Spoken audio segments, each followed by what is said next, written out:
Sa wakas, pinag-iisipan na ng liderato ng Senado kung anong pwedeng pamamaraan para madisiplina itong si Bato. Ha? Sa wakas, ayon kay Senate President Pro Tempore, Senador Ping Lacson, nag-usap sila ni Senate President Soto at pinag-uusapan nila kung anong pwedeng gawin dito kay Bato. Kasi lumalakas talaga kasi yung panawagan na hindi naman pwedeng ganyan yan. Kung ang ordinaryong manggagawa nga, malit ka lang, kakaltasan na ang sweldo mo. Kung ang ordinaryong manggagawa, pag nag-absent ka, no work, no pay.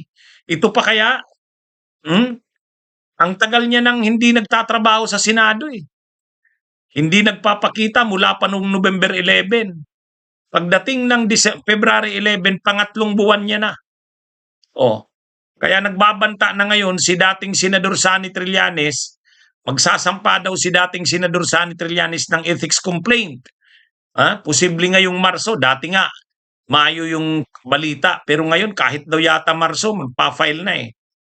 Ngayon, nakarating na yan, syempre sa liderato ng Senado. Malalagay sila sa alanganin kapag ganyan. Kaya ayon kay Senate President Pro Tempore, Senador Ping Lacson, nag-usap sila ni Senate President Soto na ang ideya nila, wag nang swelduhan muna itong si Bato. Kaya lang, ang ideya naman ni Lacson, i-hold lang muna yung sweldo.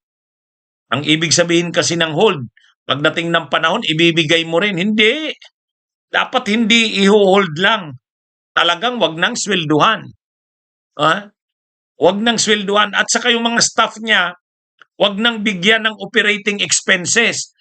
Kasi ang gastos ng opisina niya, 5 million din yan kada buwan. Ayon sa mga balita.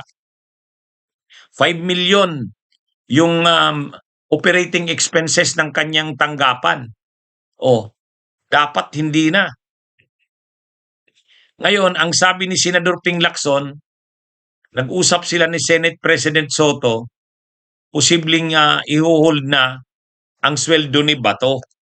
Yan mga kabunyog ito. Yan. Bato de la Rosa may face salary cut if Senate ethics rules are amended. Lacson.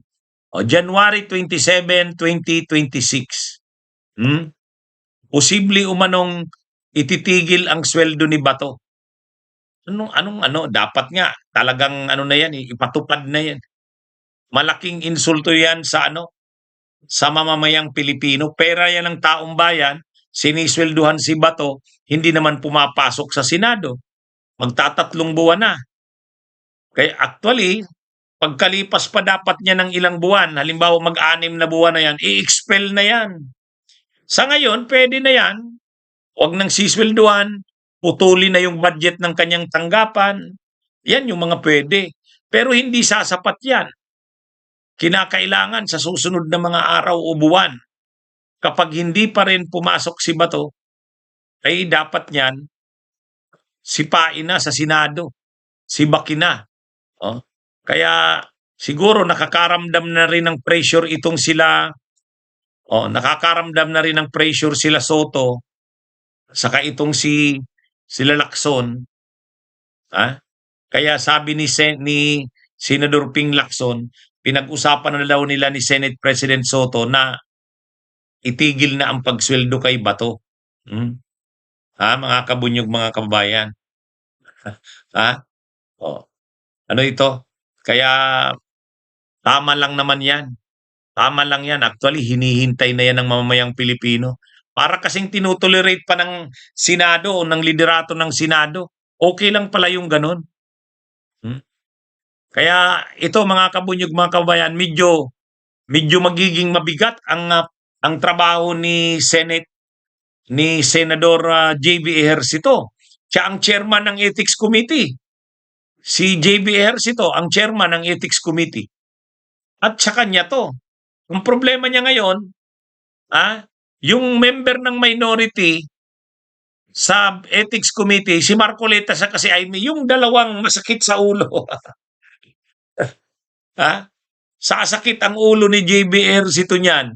dito kay Marcoleta at saka kay Amy Marcos. Dati, ang member ng Senate minority sa Ethics Committee ay si Bongo at saka si Joel Villanueva. Umayaw daw eh. Umayaw yata. Umayaw si Joel Villanueva saka si Bongo. Conflict of interest daw. Ewan natin kung ano. Ngayon, ang ipinalit galing sa minorya, si Marcoleta saka si Amy. Laging yan, guguluhin yan ang committee ni JBRC to. Kay Lacson, hindi umuubra yan si Marcoleta at saka si Amy. Siyempre, binabara sila ni Lacson. Pero si JBRC to mabait eh. Malambot si JBRC to. Kayang i-overpower, i-dominate niyang dalawa na yan. Sa bagay, nandun naman si Kiko Pangilinan saka si Risa Hontiveros at si Erwin Tulfo. Pero, siyempre, masakit sa ulo yan ni JBRC to. Lalo pa, itong mga pag-uusapan sa Senado ngayon na didisiplinahin ay si Chis Escudero. Siyempre, mga kasamahan niya nila Amy at saka ni Marcoleta. Sunod na didisiplinahin si Bato. O kasamahan din niya ni Marcoleta at saka ni Amy. Lahat kasi ng kailangang disiplinahin sa Senado ngayon, mga kasamahan nila. Mga pasaway eh. Mga pasaway. Anyway, tama ito na naiisip ni Lacson, dapat nang disiplinahin si Bato. Sa ngayon, ang pinopropose niya, itigil na daw muna ang pagsweldo. Pero hindi lang yan ganyan. Hindi lang yan ganyan. Dapat yan. Sa susunod yan, tanggalin na yan eh. Ano sa tingin nyo? Sabi ni Lorenzo Bacalla, ang dating Bato ngayon Marswalo na. Yan mga kabunyog, mga kababayan. Si Game Boy, magandang gabi kabunyog ga Game Boy, kay Saldi Salin, Kayon din si Marwan Ojo sa Las Vegas. Kay IEA, kay Ronel. Shout out sa inyo mga kabunyog, mga kababayan. Okay? So ano ito mga kabunyog yan ang balita ngayon kay Bato. Tama lang yan. Dapat niyan talaga disiplinahin. Sa ngayon ang nakikitang pagdisiplina ay ang iniisip ni Senador Ping Lacson, i-hold ang sweldo. Kung akong tatanungin, hindi lang i-hold kasi ang ibig sabihin ng i-hold, pagdating ng panahon, pwedeng ibigay din sa kanya. Parang inano muna ngayon, hinold muna. Dapat hindi hold. Huwag talagang swelduhan. Pero ngayon lang yan. Dapat sa susunod na mga araw o buwan, pag wala pa rin, halimbawa inabot na ng 6 na buwan, dapat si makina yan para makapag-elect na ng kapalit niya. Okay, hi, Kabunyog Brenda Barton. Kumusta po kayo? May nanonood sa atin sa Uzbekistan. Si ERXTAPT. Hindi pa ako nakakapunta diyan sa na yan. Sa Uzbekistan. Okay, mga kabunyog, mga kabayan, magandang araw sa inyong lahat. Mabuhay po tayo. Bunyog, bunyog, halikan na kasama ka. Bunyog, kapag buklod ay may pag-asa. Luzon, Visayas, Mindanao, isa ang pananaw. Sa bagong Pilipinas ang bunyog isisigaw.